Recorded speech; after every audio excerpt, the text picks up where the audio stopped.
L'accouchement approche. Félicitations! C'est une étape unique et pleine d'émotions. Pour que ce grand moment se déroule dans les meilleures conditions, il est essentiel de bien s'y préparer, aussi bien sur le plan pratique que psychologique. Dans cette vidéo, on va voir ensemble les différentes options et démarches à connaître pour vivre ton accouchement en toute sérénité. Le premier choix à faire concerne le lieu d'accouchement. En France, il existe 3 possibilités principales. La plus courante, c'est la maternité. Elle offre un environnement médicalisé, avec une équipe complète prête à intervenir en cas de complications. Il en existe plusieurs niveaux, selon le degré de prise en charge nécessaire pour toi et ton bébé. Ensuite, il y a la maison de naissance, une option plus intime et naturelle, souvent attenante à un hôpital. L'accompagnement y est centré sur le bien-être de la maman et la physiologie de l'accouchement, avec moins d'intervention médicale. Enfin, l'accouchement à domicile est choisi par certaines femmes qui souhaitent vivre un moment plus personnel. Il nécessite un suivi rigoureux, la présence d'une sage-femme expérimentée et un environnement sécurisé. Quel que soit ton choix, discutant avec ton professionnel de santé pour voir ce qui te correspond le mieux. L'accouchement, c'est aussi une expérience humaine et émotionnelle. Avoir une personne de confiance à tes côtés peut faire toute la différence. Ton partenaire, un membre de ta famille, ou même une doula.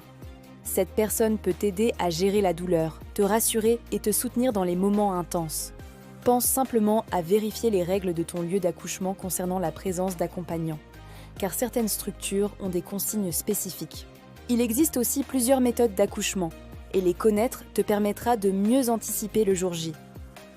Il y a l'accouchement naturel, sans péridurale, qui met l'accent sur l'écoute du corps, la respiration et des positions libres pour faciliter la naissance. L'accouchement avec péridurale est la méthode la plus fréquente en France. Elle permet de soulager efficacement la douleur tout en te laissant consciente et active durant le travail. Enfin, la césarienne est une intervention chirurgicale pratiquée quand un accouchement par voie basse n'est pas possible ou présente un risque. Chaque méthode a ses avantages. L'essentiel est d'être bien informé et de garder une certaine flexibilité, car chaque naissance est unique. Pour te préparer physiquement et mentalement, les séances de préparation à la naissance avec une sage-femme sont un excellent moyen. Ces cours abordent tant la respiration, la gestion de la douleur, les positions d'accouchement, mais aussi la relaxation et le postpartum. C'est vraiment l'occasion de poser toutes tes questions, que ce soit sur le déroulement de l'accouchement, l'allaitement ou les soins du nouveau-né. Ces rendez-vous sont généralement pris en charge par la sécurité sociale, alors n'hésite pas à t'inscrire dès le 6e ou 7e mois de grossesse. Enfin, pour éviter le stress de dernière minute, pense à préparer les formalités administratives et ton sac de maternité. Côté démarche, vérifie ton dossier médical, ton inscription à la maternité et les documents nécessaires pour la reconnaissance de l'enfant si besoin.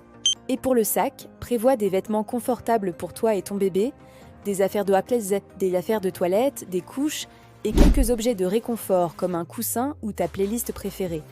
L'idéal est de le préparer dès le 8e mois, pour être sereine si bébé décide d'arriver un peu plus tôt que prévu. Et voilà, tu sais maintenant comment bien te préparer à ton accouchement.